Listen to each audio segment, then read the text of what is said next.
Ето го. Бати Георги, къде е готвача на фирмата? Ето го. Какво правиш ти, Георги?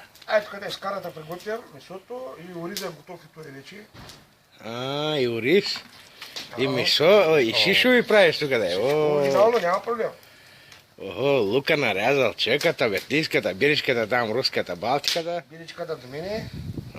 Ти нямаш грешка, ти направо късаш. Направо си часовника.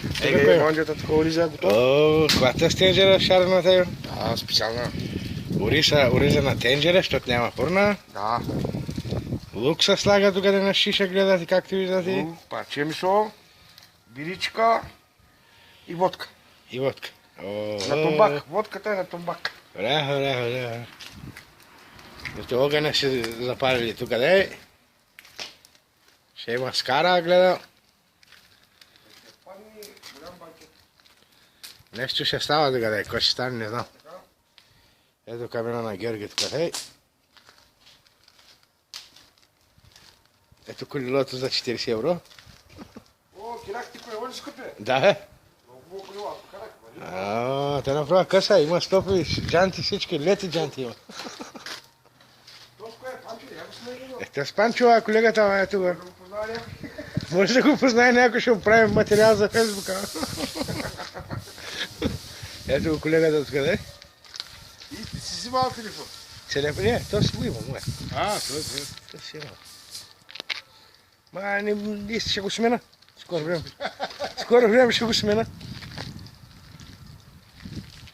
Ето го кязата там в камиона.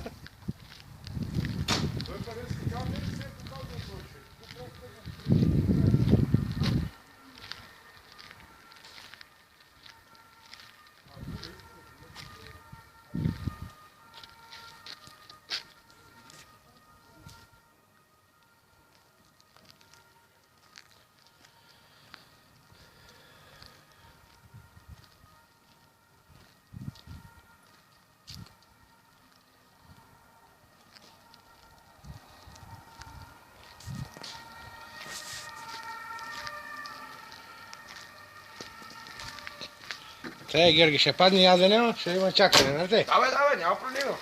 Тя скарата вече се разгоря. Скарата гори, разбира. Ще сложим кюмура сега и... Кюмура, салатката ще направя за ракийката. И салатка и ракийка, то трябва на работа, как ще стане това? Няма проблема. Няма проблема.